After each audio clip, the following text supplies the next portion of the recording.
Hello friends, मैं हूं सन्मय प्रकाश और आपका स्वागत है सरकार जॉब न्यूज़ में। और ये है वीकली करंट अफेयर्स, यानी फरवरी फर्स्ट वीक में जितने भी करंट अफेयर्स हैं उन सबको संक्षेप में रिवाइज करवा रहा हूं मैं आपको। ओके, शुरू करते हैं। और सबसे पहले जो पिछला वीकली करंट अफेयर्स का टेस्ट दिया था जिन लोगों ने, हजारों स्टूडेंट ने, उनमें से टॉप 10 जो आए हैं उन सबके नाम बता दो, उन सबको बधाई हो। नंबर 1 स्थान है आदर्श का। पिछली बार भी ये फर्स्ट पोजीशन पर ही थे। इन्होंने सबसे कम समय में वीकली करंट अफेयर्स का टेस्ट दिया और अव्वल रहे हैं। दूसरा स्थान ज्योति सिंह, तीसरा कुंदन, चौथे पे है राजवीर, पांचवें पे विशाल ठाकुर हैं, छठे स्थान पे है रविकांत, सेवेंथ पे है बबली मिश्रा, एट्थ पर है अमित भुदानिया, नाइन्थ पे सुधीर और 10th पे है राहुल दुग्गल। ठीक है, तो आप भी अगर आपने नहीं दिया है टेस्ट तो भी आप दे सकते हैं। वीकली करंट अफेयर्स जो है ना, वो जिन लोगों ने मेंबरशिप लिया हुआ है वो दे सकते हैं, और वो ऐप पर आता है, सरकार जॉब न्यूज़ के ऐप पर। ठीक है, अब फिर अगले सप्ताह संडे को मैं बताऊंगा टॉप 10 के नाम।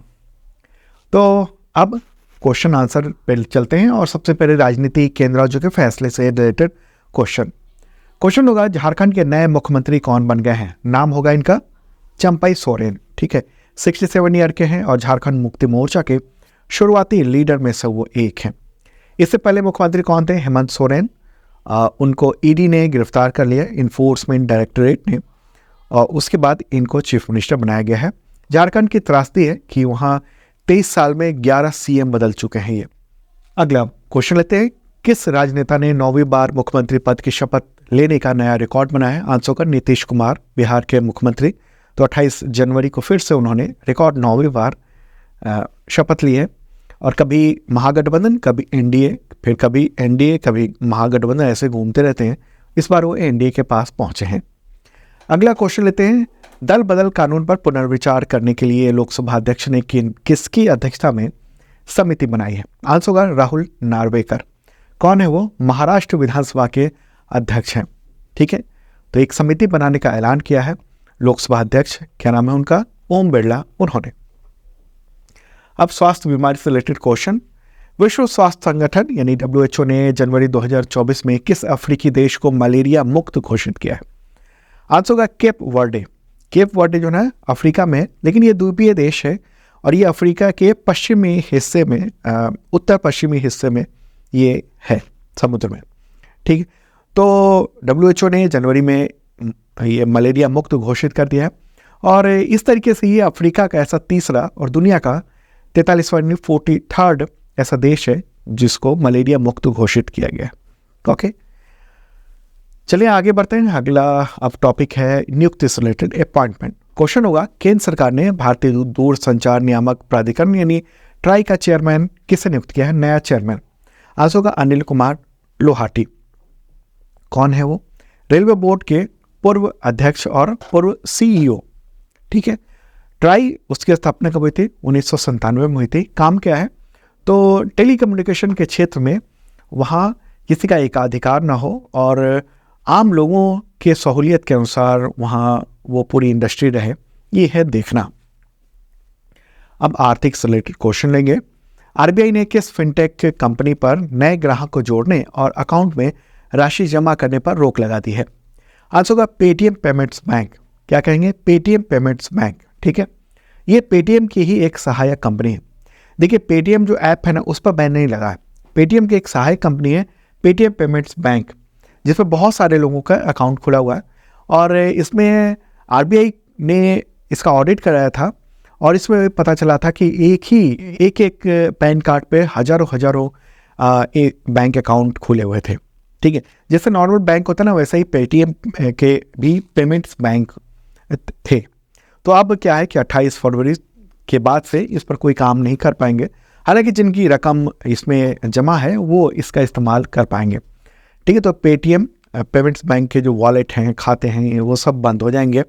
फास्टैग वगैरह भी बंद हो जाएगा। हालांकि उसके ज़रिए आप पेमेंट कर सकते हैं। मतलब अगर आपका किसी दूसरे बैंक में खाता है तो उसे लिंक करके आप जो पहले की तरह पेमेंट है वो कर सकते हैं।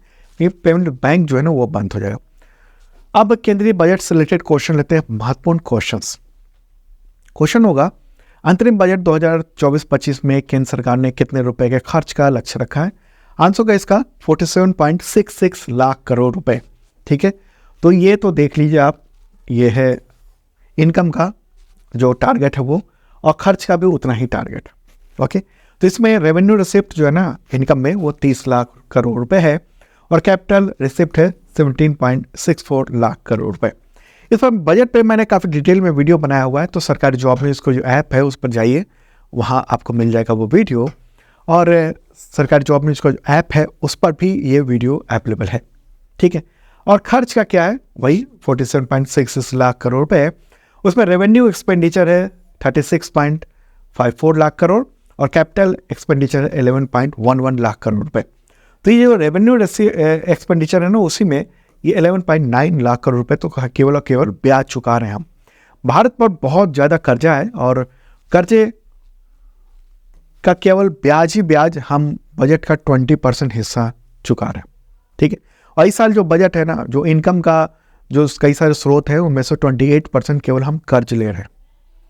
अगला क्वेश्चन लेते हैं। बहुत ये इसको सही नहीं माना जाता है, इतना बड़ा जो है ना वो कर्जा ले रहे हैं। नेक्स्ट क्वेश्चन लेते हैं। अंतरिम बजट 2024-25 में वित्त मंत्री ने राजकोषीय घाटे यानी फिस्कल डेफिसिट का लक्ष्य जीडीपी का कितना प्रतिशत रखा है? आंसर का 5.1%। ठीक है, 5.1%। पिछली बार कितना था? वो तो 5.8%, और इस बार कम करने की कोशिश की गई है 5.1%, और रुपए में अगर कहेंगे तो ये 1.68 लाख करोड़ रुपए होता है। नेक्स्ट क्वेश्चन लेते हैं। अंतरिम बजट 2024-25 में रक्षा मंत्रालय को कितनी रकम आवंटित की गई है? डिफेंस में कितना खर्च हो रहा है? आंसर होगा 6.2 लाख करोड़ रुपए। कितना है? 6.2 लाख करोड़ रुपए। पिछली बार से 12.9% की बढ़ोतरी की गई है, और इसमें 1.44 लाख करोड़ रुपए जो है ना वो पेंशन का भी है। और अब देखते हैं कि अलग अलग मंत्रालयों को कितना बजट आवंटित किया गया। जो महत्वपूर्ण मंत्रालय हैं, मिनिस्ट्रीज है, उसकी बात कर रहे हैं। तो सबसे पहले तो डिफेंस मिनिस्ट्री है, उसके बारे में मैंने पहले ही बताया, 6.2 लाख करोड़ रुपए, ये लाख करोड़ रुपए है। ठीक है, उसके बाद फिर देखते हैं कि 2.78 लाख करोड़ रुपए जो होगा रोड ट्रांसपोर्ट एंड हाईवे यानी सड़क परिवहन और राजमार्ग मंत्रालय को दिया गया है। रेल मंत्रालय का बजट है 2.55 लाख करोड़ रुपए। उपभोक्ता यानी consumer affairs, food and public distribution, उसका जो बजट है साल का वो 2.13 लाख करोड़ रुपए है। गृह मंत्रालय का मिनिस्ट्री ऑफ होम अफेयर्स वो 2.03 लाख करोड़ रुपए। रूरल डेवलपमेंट मंत्रालय का 1.77 लाख करोड़ रुपए। Ministry of chemicals and fertilisers, इसका बजट है 1.68 लाख करोड़ रुपए। फिर मिनिस्ट्री ऑफ कम्युनिकेशन यानी संचार मंत्रालय, उसका है 1.37 लाख करोड़ रुपए। और ministry of agriculture and farmers welfare यानी कृषि और किसान कल्याण मंत्रालय, उसके लिए रखा गया तय किएगा 1.27 लाख करोड़ रुपए। तो ये जो इम्पॉर्टेंट जो मिनिस्ट्री है उन सब के बारे में मैंने आपको बताया। ठीक है, और इस बार का जो बजट है वो अंतरिम बजट है। मतलब ये हुआ कि सरकार ने बहुत कोई बड़ी घोषणा नहीं की है। इंटरिम बजट का मतलब हुआ कि अगले जो यानी इस साल चुनाव होने वाले हैं, तो चुनाव तक के जो बजट हैं उसके लिए ये यहाँ पर रकम मांगी जा रही है। वैसे बताया गया है कि साल में इतना खर्चा होने वाला है, इनकम इतना होने वाला है, लेकिन मुख्य जो इसका मकसद है वो उतने ही वक्त के लिए, अगले 2-4 महीने के लिए। उसके बाद नई सरकार बनेगी, अब या तो नरेंद्र मोदी फिर से बने या कोई और बने, तो वो फिर बजट पेश करेंगे उसके वित्त मंत्री। आगे बढ़ते हैं, अगला क्वेश्चन। केंद्रीय वित्त मंत्री ने रूफटॉप सोलर के तहत कितने परिवारों को 300 यूनिट तक फ्री बिजली देने का ऐलान किया? आंसर होगा 1 करोड़ परिवार। ठीक है, देखिए केंद्र सरकार का पहले से एक स्कीम चल रहा है, योजना चल रही है 2014 से ही, नेशनल रूफटॉप स्कीम। और अभी प्राइम मिनिस्टर नरेंद्र मोदी ने हाल ही में प्रधानमंत्री सूर्योदय योजना का भी ऐलान किया। तो इसी योजना के तहत यानी प्रधानमंत्री सूर्योदय योजना के तहत 1 करोड़ घरों पर रूफटॉप वो जो है ना 1 करोड़ को रूफटॉप सोलर सिस्टम लगाया जाएगा। तो उससे क्या होगा कि जब बिजली पैदा होगी तो मुफ्त में बिजली मिल सकेगी। ठीक है, दिन में आप सब ग्रिड को सप्लाई भी कर सकते हैं और रात को बिजली परचेज कर सकते हैं, तो वो बराबर हो जाएगा, करीब 300 यूनिट के आसपास का। ठीक है, अगला क्वेश्चन लेते हैं। वित्त मंत्री ने अंतरिम बजट भाषण में किस नए रेल कॉरिडोर की घोषणा की है? तो देखिए 3 है और तीनों की घोषणा की है ये तीनों। एक तो ऊर्जा, खनिज और सीमेंट कॉरिडोर है, दूसरा है पोर्ट कनेक्टिविटी कॉरिडोर है, ठीक है, तीसरा है हाई ट्रैफिक डेंसिटी कॉरिडोर। तो 3 कॉरिडोर बनाने का ये फैसला लिया गया है। आगे बढ़ते हैं और अगला क्वेश्चन लेते हैं। अंतरिम बजट भाषण में वित्त मंत्री ने टेक्नोलॉजिकल रिसर्च के लॉन्ग टर्म फाइनेंसिंग के लिए कितने रुपए के फंड की घोषणा की है? आंसर का 1 लाख करोड़ रुपए। वित्त मंत्री निर्मला सीतारमण, उनका ये कहना था कि ये जो है ना वो टेक्नोलॉजी से रिलेटेड रिसर्च इन सब के काम के लिए होगा, 50 साल के लिए होगा और इस पर कोई ब्याज नहीं लिया जाएगा।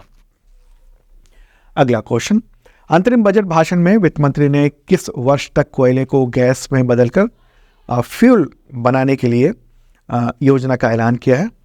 ठीक है, कोयले को गैस में बदल दिया जाएगा। तो आंसर होगा 2030 तक ये काम किया जाएगा। दरअसल एक टारगेट सरकार ने तय किया हुआ है 2070 तक जीरो कार्बन एमिशन, यानी नेट जीरो का मतलब ये होता है कि जितना हम कार्बन उत्सर्जन कर रहे हैं उतना ही हम अपने पर्यावरण के जरिए, अपने पेड़ पौधों के जरिए उसको सोख ले रहे हैं, मतलब उस संतुलन बना रहे हैं, ज़्यादा एमिशन ना हो कार्बन का। तो ये 2070 तक का ये टारगेट रखा गया है। तो उससे पहले सरकार बहुत सारे प्रयास कर रही है, काम कर रही है। तो 2030 तक ये है कि कोयले को गैस में तब्दील करके और उससे चीज़ें जो है ना वो फ्यूल के रूप में उसका यूज़ किया जाए। और सरकार ने अमोनिया और मिथनॉल गैस जो है उसका भी आयात कम करने का फैसला किया है।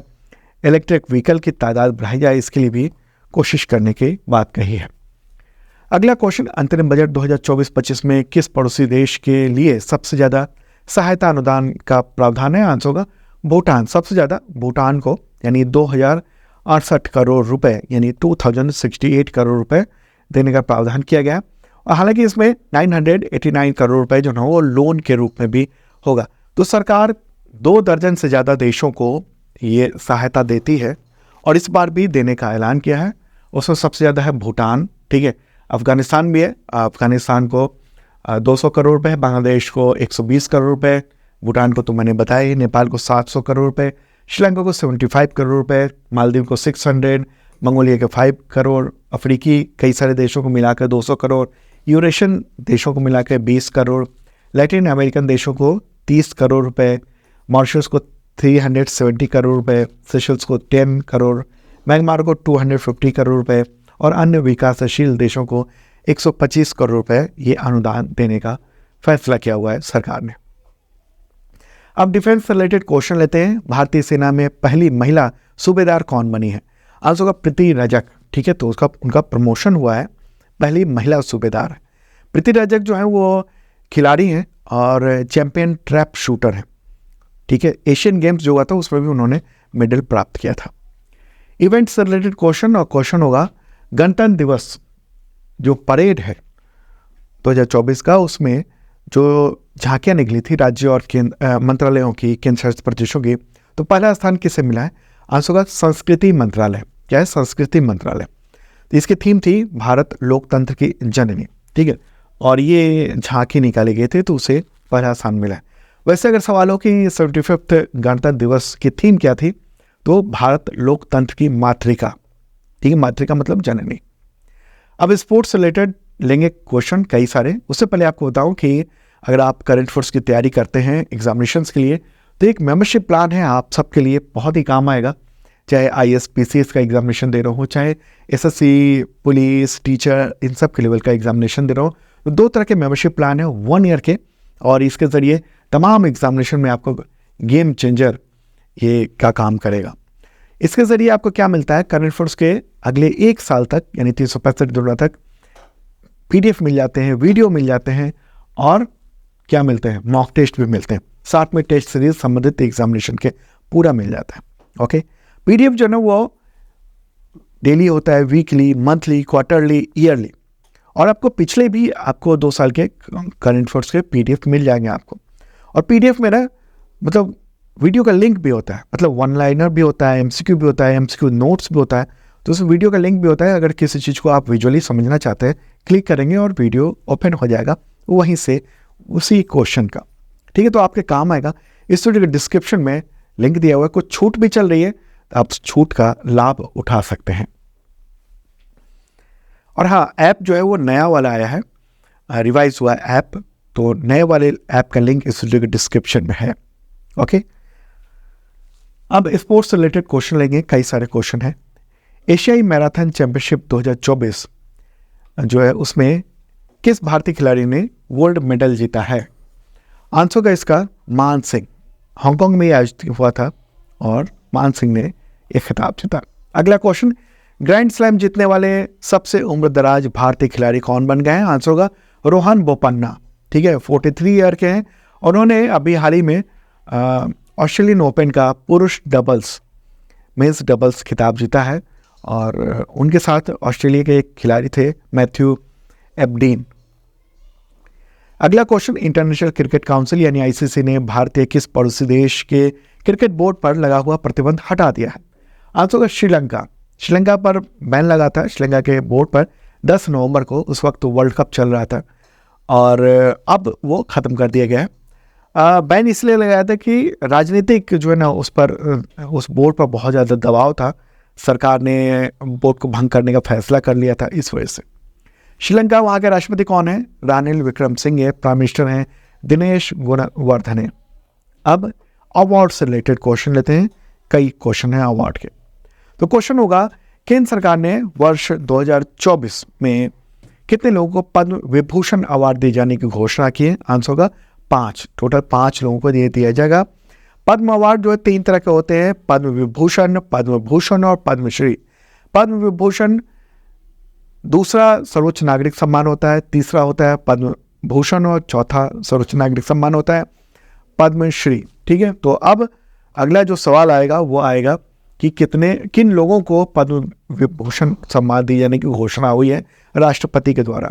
आंसर होगा इसका ये सब। वैजयंती माला बहुत प्रख्यात एक्ट्रेस रही हैं वो। दूसरा नाम है चिरंजीवी जो साउथ के हीरो हैं, पूर्व पहले मंत्री भी रह चुके हैं, केंद्रीय मंत्री भी रह चुके हैं। एम वेंकैया नायडू, वो भारत के पूर्व उपराष्ट्रपति। बिंदेश्वर पाठक, इनको मरणोपरांत दिया जा रहा है। पद्मा सुब्रमण्यम, इनको भी अवार्ड दिए जाने की घोषणा हुई है। अब नेक्स्ट क्वेश्चन को लेते हैं। केंद्र सरकार ने कितने लोगों को पद्म भूषण अवार्ड 2024 देने की घोषणा की है?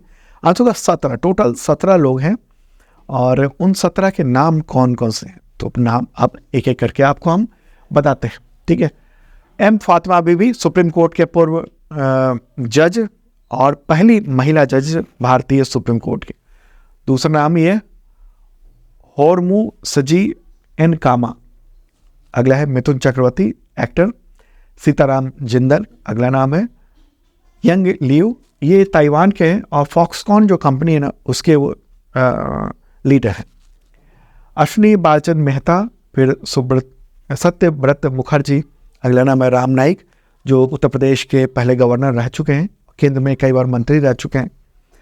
तेजस मधुसूदन पटेल, अगला नाम है ओलान चेरी राजगोपाल, ठीक है। अगला नाम होगा दत्तात्रेय अंबादास मयालू तोगदान, इनको मरणोपरांत। प्यारेलाल शर्मा, प्यारेलाल शर्मा जो है ना वो लक्ष्मीकांत प्यारेलाल जो आपने नाम सुना होगा ना, जो संगीत के क्षेत्र में काफ़ी नाम है, तो उसी में वो जोड़ी थी लक्ष्मीकांत और प्यारेलाल की, तो ये प्यारेलाल शर्मा है, इनको भी अवार्ड दिया जा रहा। फिर चंदेश्वर प्रसाद ठाकुर, ये सीपी ठाकुर पूर्व केंद्रीय स्वास्थ्य मंत्री भी रह चुके हैं, बिहार के हैं। उषा उथुप, विजयकांत, ये एक्टर थे तमिलनाडु के बहुत मशहूर, पिछले साल डेथ हुआ इनका। और कुंदन व्यास। तो ये 17 टोटल ये लिस्ट आपने देख ली। अब बात करेंगे कि केंद्र सरकार ने कितने पद्मश्री अवार्ड देने की घोषणा की है, कितने? आंसर होगा 110। कितने? 110 लोगों को, ठीक है। कुछ जोड़ी में भी अवार्ड दिया गया है लेकिन उसको एक ही माना जाता है। अब सवाल होगा कि कौन कौन लोग हैं, तो पूरी लिस्ट ये रही। देखिए 110 लोगों की लिस्ट है तो आपको याद करने में थोड़ी कठिनाई तो होगी, लेकिन आप ये देख लीजिएगा। वैसे सबसे ज़्यादा जो महत्वपूर्ण होता है वो पद्म विभूषण और पद्म भूषण होता है। ओके, तो ये 110 लोगों के जो नाम है वो यहाँ पर मैं दे रहा हूँ एक एक करके। आप जिन लोगों ने मेंबरशिप लिया हुआ है वो PDF से डाउनलोड कर सकते हैं। PDF में पूरी लिस्ट जो है ना वो दी गई है। ओके, अब बढ़े आगे, अगला क्वेश्चन लेंगे। Reality show big boss 17 season जो था उसके विजेता का नाम बताएं। आंसर होगा मुनव्वर फारूकी, ठीक है, और वो एक कॉमेडियन है। अगला question, 69th film fair awards में बेस्ट फिल्म का खिताब किससे मिला है? आंसर होगा 12th फेल। इसका डायरेक्टर है विधु विनोद चोपड़ा, ठीक है। ये फिल्म IPS अधिकारी डॉक्टर मनोज कुमार शर्मा की कहानी पर आधारित है और मुख्य जो भूमिका है वो विक्रांत मेसी और मेघा शंकर ने निभाई थी। अगला question, 69th film fair awards में बेस्ट एक्टर का खिताब किसने जीता है? आंसर होगा रणबीर कपूर, फिल्म एनिमल के लिए, ठीक है, एनिमल के लिए। अगला क्वेश्चन होगा, 69th फिल्म फेयर अवार्ड्स में बेस्ट एक्ट्रेस का खिताब किसे मिला है? आंसर होगा आलिया भट्ट। कौन सी फिल्म? फिल्म रॉकी और रानी की प्रेम कहानी, उसके लिए। अगला क्वेश्चन होगा, 69th फिल्म फेयर अवार्ड्स में बेस्ट डायरेक्टर का खिताब किसको मिला? आंसर होगा विधु विनोद चोपड़ा। किस फिल्म के लिए? फिल्म 12th फेल के लिए, ठीक है। और बाकी ये पूरी लिस्ट रही, जो महत्वपूर्ण था वो मैंने क्वेश्चन में आपको बता दिया है। अब चलिए आगे बढ़ते हैं, इंडेक्स सूचकांक से रिलेटेड क्वेश्चन लेंगे। और दोस्तों, पसंद आ रहा हो एक लाइक बटन दबाना और शेयर कर दीजिए तमाम दोस्तों को। और जिन लोगों ने सब्सक्राइब नहीं किया उनसे अपील है ज़रूर कर लें। बेल आइकन दबाएंगे तो नोटिफिकेशन आपको वक्त पे मिल सकेगा, ठीक है। मुझे लगता है बोरिंग तो नहीं लग रहा होगा आपको। चलते हैं आगे, कुछ देर और बचा है, क्वेश्चन लेते हैं इंडेक्स सूचकांक से रिलेटेड। क्वेश्चन होगा, भारत में हिम तेंदुआ यानी स्नो लेपर्ड की पहली वैज्ञानिक गणना की गई है, तो इसके अनुसार क्या आंकड़ा है, कितने हैं? और सवाल हो सकता है ये भी कि सबसे ज्यादा कहां पर है, तो वो है लद्दाख में 477। उसके बाद उत्तराखंड में है 124, फिर हिमाचल प्रदेश में है 51, उसके बाद अरुणाचल प्रदेश में है 36, फिर सिक्किम में 21 है और जम्मू कश्मीर में 9 पाए गए हैं ये हिम तेंदुआ। हिम तेंदुआ का मतलब हुआ वो तेंदुआ जो बर्फीली पहाड़ी पर ही रहता है, बर्फ में ही ग्लेशियर पे पाए जाते हैं जो तेंदुआ। अब विदेश से रिलेटेड क्वेश्चन, 5 वर्षों के कार्यकाल के लिए मलेशिया के नए राजा कौन बने हैं? आंसर सुल्तान इब्राहिम इस्कंदर। 5 वर्ष का मतलब क्या हुआ? देखिए, एक राजघराना है और उसमें कई लोग हैं, तो बारी बारी से 5-5 साल के लिए चुन लेते हैं कि इस बार ये राजा बनेगा। मलेशिया में राजा का जो महत्व है ना, बस भारत के जो राष्ट्रपति होते हैं उसके बराबर का ही है। मुख्य जो सत्ता होती है, जो काम करने की क्षमता, ताकत, वो प्राइम मिनिस्टर के पास होती है। वहाँ के प्राइम मिनिस्टर हैं अनवर इब्राहिम। राजधानी है इस देश की कुआलालंपुर। अगला क्वेश्चन, किस अरब देश ने गैर मुस्लिम राजनयिकों के लिए यानी नॉन मुस्लिम डिप्लोमेट्स के लिए पहला अल्कोहल स्टोर खोलने का फैसला किया? आंसर होगा सऊदी अरब, ठीक है। तो वहाँ के जो क्राउन प्रिंस है ना, या कहें प्राइम मिनिस्टर मोहम्मद बिन सलमान, MBS भी कहते हैं, उनका ये फैसला है। अब ऐतिहासिक स्थल या कहें धार्मिक स्थल, इन सबसे रिलेटेड क्वेश्चन, वाराणसी की जिला अदालत ने किस मस्जिद परिसर के अंदर तहखाने में हिंदू पक्ष को पूजा की इजाज़त दी है? आंसर ज्ञानवापी मस्जिद, ठीक है, ज्ञानवापी मस्जिद। वहाँ पर वो जो तहखाना है वहाँ की अदालत ने कह दिया कि पूजा की जाए। उसके बाद फिर हिंदू पक्ष ने मूर्ति रखकर पूजा अर्चना शुरू कर दी। और अब इस वीडियो के आखिरी हिस्से में पहुंच चुके हैं और दिवस रिलेटेड क्वेश्चन लेंगे। क्वेश्चन होगा, भारतीय तट रक्षक दिवस कब मनाया जाता है, यानी Indian coast guard day? Answer होगा 1 फरवरी को, ठीक है। इंडियन कोस्ट गार्ड की स्थापना हुई थी 1977 में, 1 फरवरी को है। अगला क्वेश्चन लेते हैं, विश्व आर्द्र भूमि दिवस कब मनाया जाता है, यानी वर्ल्ड वेटलैंड डे? आंसर होगा 2 फरवरी को। और इस बार की थीम क्या है? वो है wetlands and human wellbeing, okay. अगला क्वेश्चन, शहीद दिवस कब मनाया जाता है? 2 दिन मनाया जाता है, 30 जनवरी और 23 मार्च को, ठीक है। 30 जनवरी को महात्मा गांधी की शहादत की याद में और 23 मार्च को क्रांतिकारी भगत सिंह, सुखदेव और राजगुरु को जो फांसी पर लटकाया गया था अंग्रेजों के द्वारा, उसको लेकर। तो ये था इंपॉर्टेंट करंट अफेयर्स। और डेली का भी वीडियो देखिए मंडे टू सैटरडे, ओके। और हाँ, जिन लोगों ने इस चैनल को सब्सक्राइब नहीं किया ज़रूर कर लें। और नया ऐप आ चुका है, नए ऐप पर काफ़ी सारी खूबियाँ हैं, देखिएगा ज़रूर। इस वीडियो के डिस्क्रिप्शन में लिंक दिया हुआ है, मेंबरशिप प्लान भी अवेलेबल है। और इस वीडियो का टेस्ट जरूर दीजिएगा, अगली बार मैं बताऊंगा कौन टॉप 10 रहे हैं। ओके।